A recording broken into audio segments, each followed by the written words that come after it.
Assalamualaikum warahmatullahi wabarakatuh. Pada pembahasan pertama, saya akan membahas tentang pengertian landasan hukum dari wadiah dan mudharabah. Yang pertama, pengertian dari wadiah. Secara etimologi, wadiah berarti titipan atau amanah. Kata al-wadiah berasal dari kata wada'a, yada'u, wada'an. Juga berarti membiarkan atau meninggalkan sesuatu. Sehingga secara sederhana, wadiah adalah sesuatu yang dititipkan, yang dalam bahasa Indonesia artinya titipan.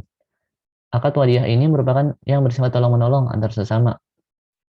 Sedangkan secara terminologi, ada beberapa pendapat dari para ulama yang diantaranya yang pertama dari Hanafiyah, yaitu al-wadiah adalah suatu amanah yang ditinggalkan untuk dipeliharakan kepada orang lain. Yang kedua dari Malikiyah, yaitu al-wadiah adalah suatu harta yang diwakilkan kepada orang lain untuk dipeliharakan. Yang ketiga Syafi'iyah, yaitu al-wadiah adalah sesuatu harta benda yang disimpan di tempat orang lain untuk dipeliharakan. Yang keempat dari Hanabilah, yaitu suatu harta yang diserahkan kepada seseorang untuk memeliharanya tanpa adanya ganti rugi. Lalu yang kelima, dari ulama fikih kontemporer, yaitu al-wadiah adalah titipan murni dari satu pihak ke pihak lain, baik individu maupun badan hukum yang harus dijaga dan dikembalikan kapan saja si penitip menghendakinya. Yang dalam tradisi fikih Islam, prinsip titipan itu dikenal dengan prinsip al-wadiah. Al-wadiah diartikan sebagai titipan murni dari satu pihak ke pihak lain, baik individu maupun badan hukum. Menurut ulama mazhab Hanafi, mendefinisikan bahwa wadiah itu mengikut sertakan orang lain dalam memelihara harta, baik dengan ungkapan yang jelas, melalui tindakan maupun melalui isyarat. Sedangkan menurut ulama mazhab Maliki, Syafi'i, dan mazhab Hambali, mendefinisikan wadiah itu dengan mewakilkan orang lain untuk memelihara harta tertentu dengan cara tertentu. Secara kumulatif, wadiah memiliki dua pengertian. Yang pertama, pernyataan dari seseorang yang telah memberikan kuasa atau mewakilkan kepada pihak lain untuk memelihara atau menjaga hartanya.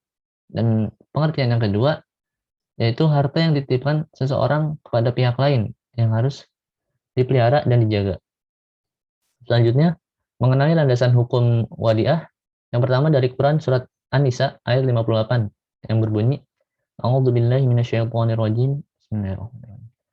Innallaha ya'murukum an tu'addul amanati ila ahliha.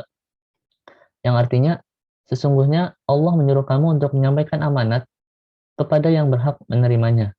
Yang kedua, Quran surat Al-Baqarah ayat 283 yang berbunyi, فَإِنْ أَمِنَ بَعْضُكُمْ بَعْضًا فَلْيُؤَدِّ الَّذِي اؤْتُمِنَ أَمَانَتَهُ وَلْيَتَّقِ اللَّهَ رَبَّهُ. Yang artinya, jika sebagian kamu mempercayai sebagian yang lain, hendaklah yang dipercayai itu menunaikan amanatnya, dan hendaklah ia bertakwa kepada Allah Tuhannya.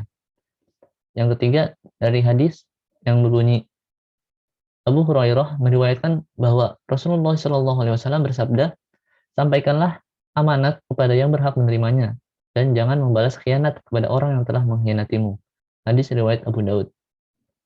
Yang keempat, dari Fatwa DSN MUI nomor 02 garis miring DSN MUI garis miring 4 garis miring 2000. Yang pada bunyi pertama, tabungan ada dua jenis.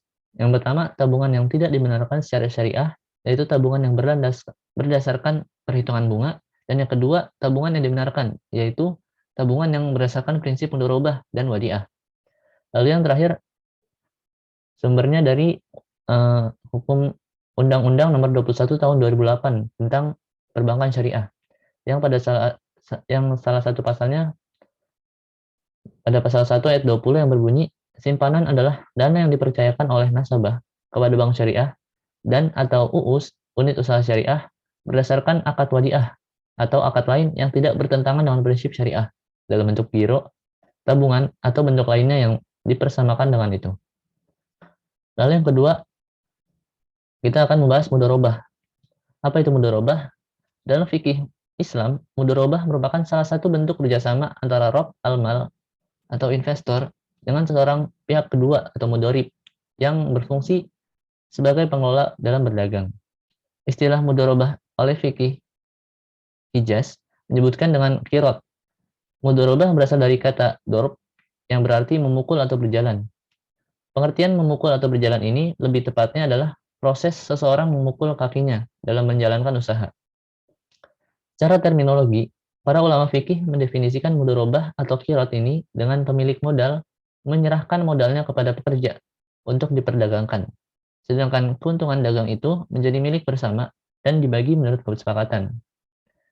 Mudharib menyumbangkan tenaga dan waktunya dan mengelola kongsi mereka sesuai dengan syarat-syarat kontrak.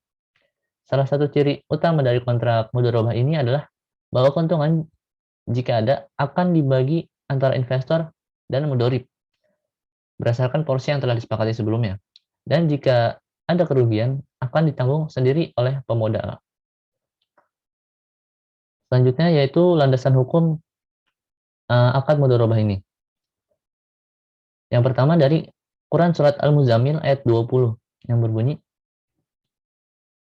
wa akharuna yadribuna fil ardi yabtaguna min fadlih, yang artinya dan sebagian mereka berjalan di bumi mencari karunia Allah.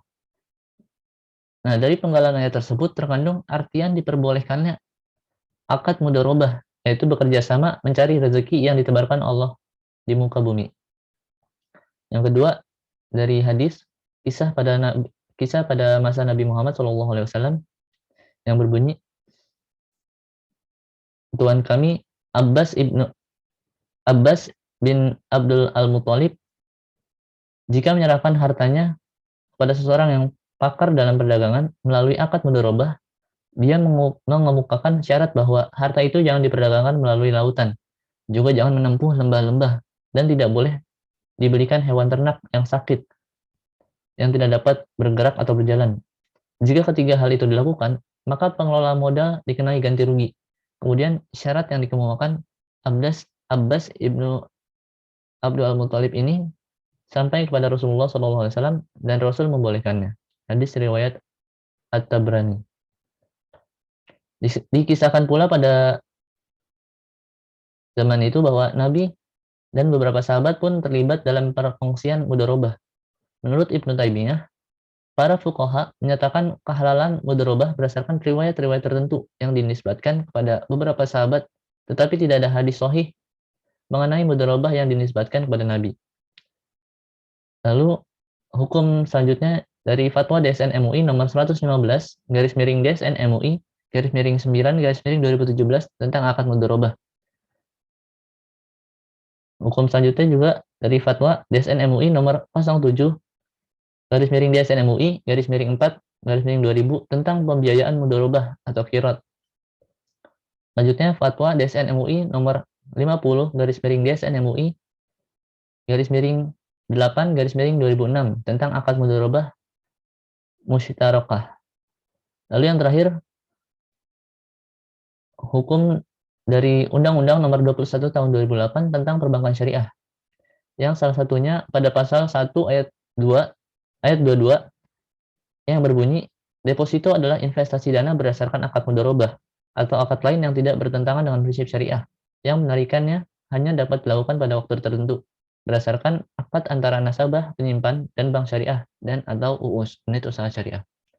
Sekian penjelasan dari saya. Wassalamualaikum warahmatullahi wabarakatuh.